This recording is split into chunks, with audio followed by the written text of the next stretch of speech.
In 1965, USDA Bulletin 1183 told Mexican-American mothers to stop soaking their corn in lime water. The report called it unsanitary and a barrier to assimilation. By 1978, 19 traditional Mexican techniques had been quietly discouraged in school home economics classes from El Paso to East LA.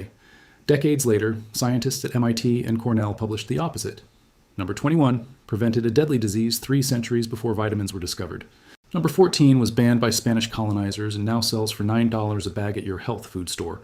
Number 6 carries a cancer-fighting compound science only mapped in 2019. These weren't folklore. They were chemistry, biology, and fermentation 3 centuries before science gave them names. Hit subscribe so the abuelas finally get their credit. Here are the 25 banned Mexican cooking tricks that scientists now say were genius. Number 25, nixtamalization with cal. A grandmother in Oaxaca soaks dry corn in water mixed with calcium hydroxide overnight. The kernels swell, the hulls slip off, the smell turns sweet and earthy. She rinses, grinds, and presses tortillas on the comal by sunrise. For 400 years, Spanish friars wrote that this was filthy peasant work. American nutrition guides in 1962 told Mexican mothers to switch to plain cornmeal because it was cleaner. They didn't understand what the cow was doing. The lime released the nasin locked inside the corn kernel. Without that release, populations who ate corn without nixtamal got pellagra, a disease that killed thousands across the American South. Dr. Solomon Katz at the University of Pennsylvania proved it in 1974. Every culture that nixed survived. Every culture that skipped it suffered. Your great grandmother in Matakan was running a chemistry lab and she didn't even know the word. The part that surprised the researchers most. She was getting better results than the lab. Number 24. Cooking beans with epazote. The leaf grows wild along irrigation ditches from Sonora to South Texas.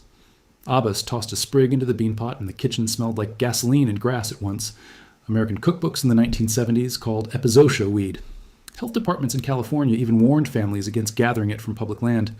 Researchers at Texas A&M have since shown the leaf reduces the raffinose sugars that make beans hard to digest. It also carries antiparasitic compounds that the ancient Maya used for stomach worms 1,000 years before microscopes. A pot of pinto beans simmered with 1 branch of epazote, half an onion, and a pinch of salt becomes easier on your stomach within 40 minutes. Modern gastroenterologists call it carminative.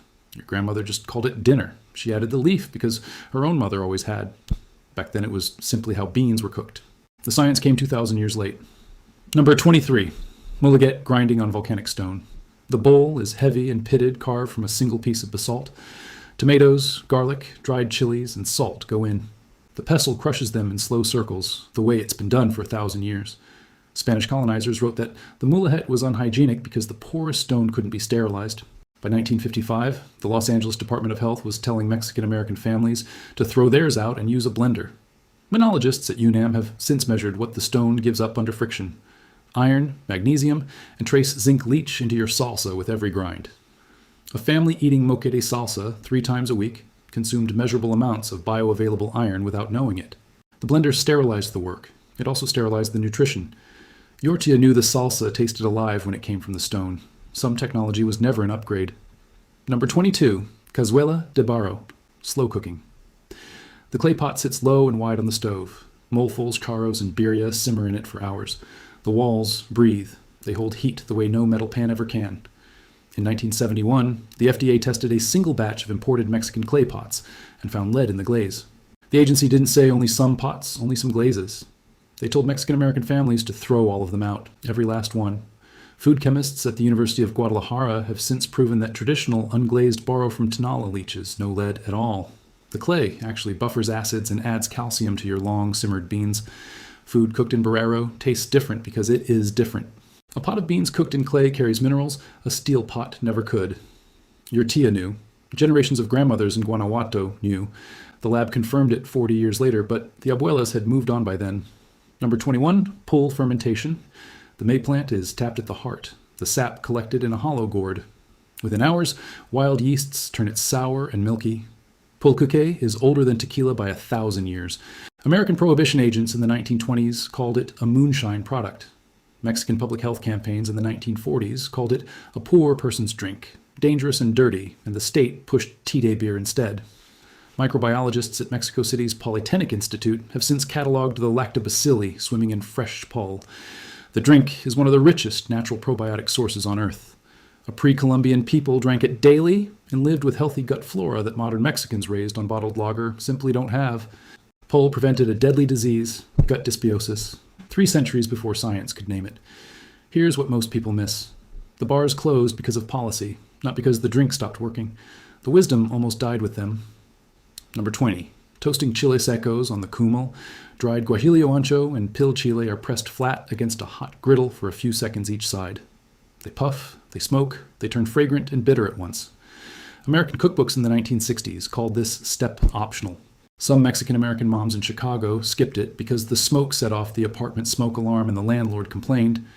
Food scientists at the University of Texas have since proven that the brief dry heat unlocks the capsaicin and carotenoid molecules locked in the dried skin. Toasted chilies deliver more vitamin A, more antioxidants, and immeasurably richer flavor than the same chilies boiled cold.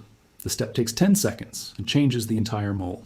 Your grandmother did it because she said the salsa would taste flat without it. Science calls it Maillard activation. Same exact thing, she just had a better word for it. Number 19, manteca and pork lard cooking. A coffee can of rendered pork fat sat on the back of every Mexican stove from 1900 to 1985. Refritos were fried in it. Tortillas were softened with it. Pan dulce was rolled in it. Then, in 1986, the American Heart Association declared lard a leading cause of heart disease. Mexican-American families switched to vegetable shortening and Crisco. Overnight, cardiologists handed out brochures in clinics from El Paso to East Los Angeles with pictures of arteries clogged with what looked like MKA. The science was wrong. By 2014, a Harvard study published in the New England Journal of Medicine showed that the trans fats in Crisco were the actual driver of heart attacks, not the saturated fat in pure rendered lard. Manteca properly rendered from pasture, pigs, carries vitamin D, monounsaturated oleic acid, and a flavor profile that no shortening can copy. The same agencies that warned against it have quietly stopped publishing those brochures. 3 generations of Mexican-American grandmothers were told their cooking was killing their families. They weren't killing anybody. They were feeding them better than the corner store ever did. The frijoles tasted thinner with shortening. The pandeli tasted like cardboard. Now chefs in Los Angeles charge $22 for a single tamale, fried in heritage manteca, and call it artisan. Your abuela would laugh, then cry, then laugh again. She knew the whole time. She trusted the pig more than the pamphlet, and the data finally caught up to her kitchen. The coffee can never moved from its spot on the stove. Number 18. Agua de Jamaica brewing. Dried hibiscus flowers are steeped in hot water with a little sugar. The liquid turns deep ruby red, almost glowing. It cools in a pitcher and goes on every Sunday table from Veracruz to San Antonio. American school nutritionists in the 1980s called it sugar water, with no nutritional value. They pushed milk and orange juice instead. Researchers at TUS University have since published clinical data showing that 3 cups of hibiscus tea a day lowered systolic blood pressure by an average of 7 points in adults with mild hypertension. The flower carries anthocyanins, vitamin C, and a kidney-friendly diuretic effect that drugs spend millions to imitate. Your Taya made it because the color was beautiful and the kids would actually drink it without complaining. She was also quietly lowering everyone's blood pressure. Powerful medicine served from a glass jug in the refrigerator door, cold enough to fog the glass. The grandkids never knew what they were drinking. That was the whole point. Number 17. Hoja Santa leaf wrapping. The leaf is the size of a dinner plate and smells like sassafras and anise mixed together. Cooks in Oaxaca and Veracruz wrap fish, tamales, and cheese in it before steaming. The leaf perfumes the food and seals in moisture better than any modern wrap. American food safety guides in the 1970s warned against wrapping food in unwashed wild leaves and pushed aluminum foil instead. Phytochemists at the University of Veracruz have since isolated the safranol and eugenol in Hoja Santa.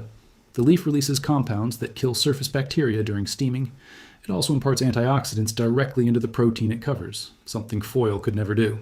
Foil seals heat. Hoja seals heat and adds medicine to your meal.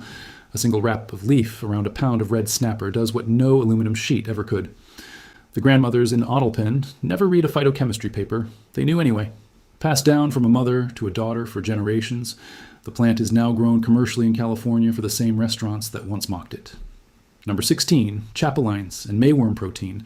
Roasted grasshoppers and the larvae of the maguey moth have been eaten in Oaxaca and Hidalgo for 2,000 years, fried with garlic, lime, and a little chili. They're crunchy, salty, and rich. The Spanish colonizers called them vermin and forbade them at the missions. American assimilation programs in the 1950s called them backward. Mexican-Amen children in California schools were teased for bringing them in their lunch bags. told to eat tuna sandwiches like the white kids. The United Nations Food and Agriculture Organization has since formally classified edible insects as one of the most sustainable protein sources on Earth. A handful of chapulins carries more iron per gram than beef. The maguey carries complete amino acids and beneficial fats your body can use immediately. Restaurants in Mexico City now charge premium prices for the same snack a poor farmer in Mitla shared with his children for free. The wisdom was never lost. It was just embarrassed into hiding for 1 or 2 generations. Your great-grandfather knew the worm was food. The lab confirmed his lunch was actually nutrition. Number 14. Chia seed daily ration. Aztec messengers carried a small leather pouch of chia seeds when they ran across the empire. A spoonful in water kept them moving for hours, sometimes for 2 full days without rest. After the conquest, Spanish authorities banned chia cultivation because it was tied to indigenous religious ritual. The seed almost vanished from cultivation entirely. By 1900, it was nearly extinct in the fields where it had grown for 1,000 years. American health food stores rediscovered it in the 1990s and now sell it for $9 a bag with cartoon Aztec runners on the label. The science backs the runners. Chia carries omega-3 fatty acids, soluble fiber, and a slow release of complex carbohydrates that holds your blood sugar steady for 3 full hours.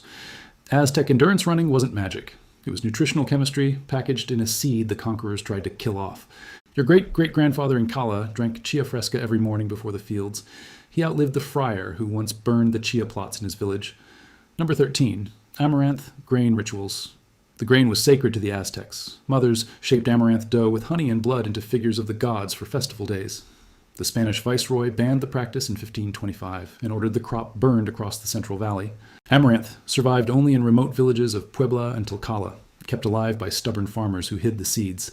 American agricultural extension officers in the 1950s called it weed grain and refused to certify it for commercial seed sale.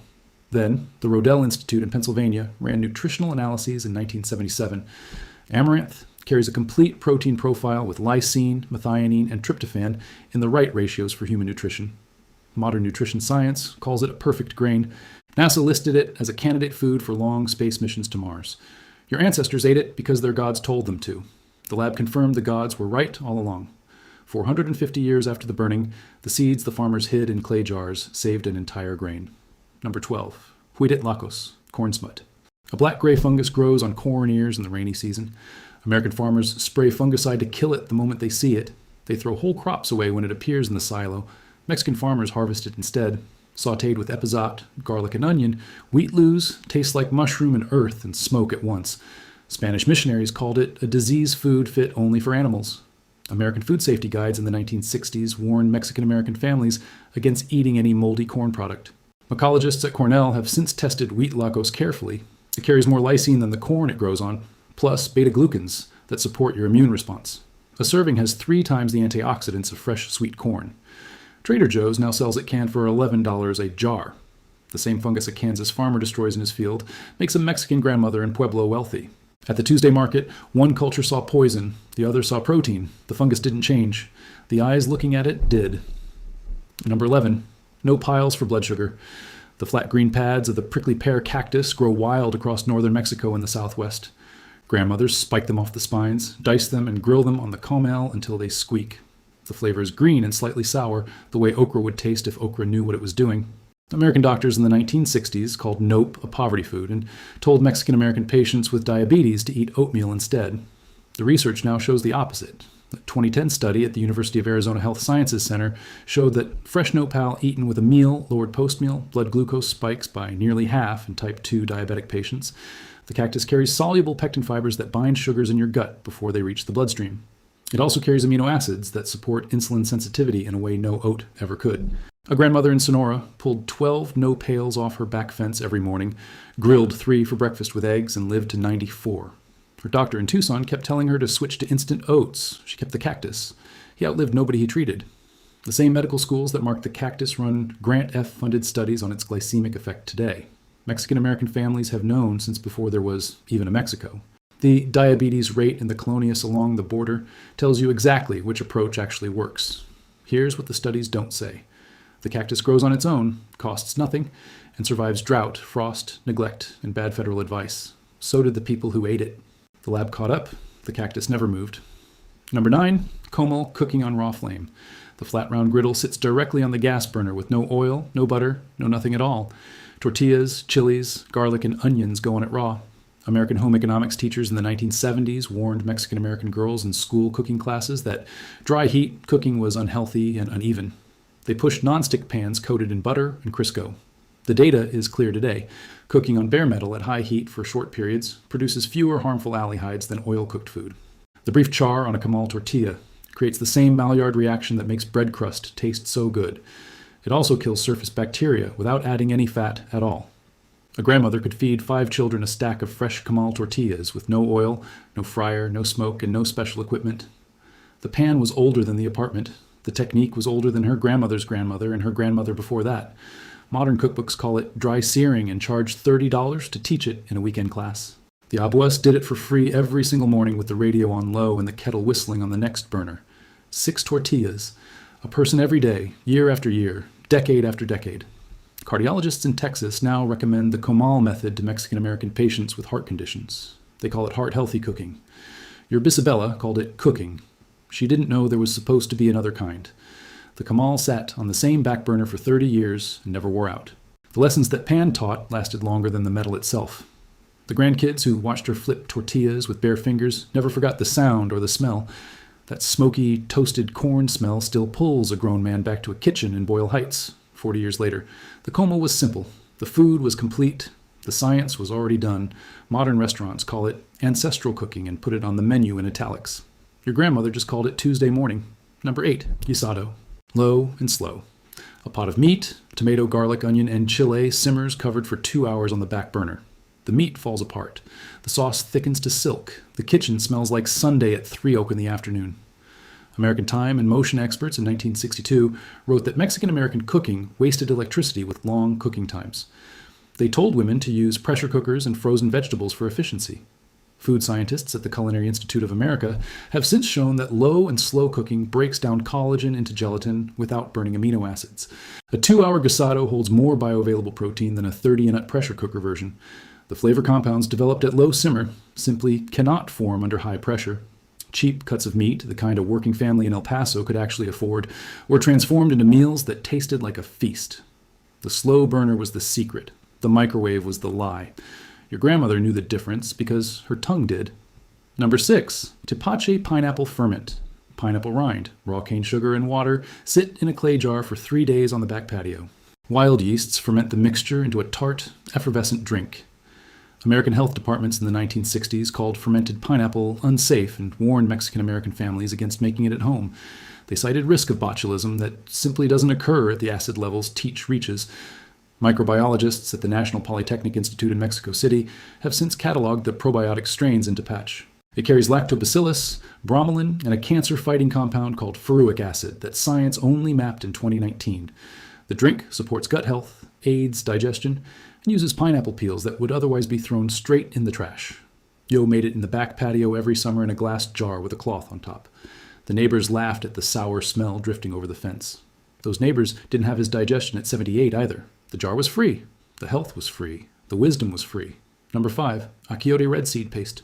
The annatto seed grows in pods on a small tree in Yucatan. Cooks grind the hard red seeds with vinegar, garlic, and oregano into a brick red paste the color of dried blood. Cochinita peeble and poo peeble are rubbed with it before slow roasting in banana leaves.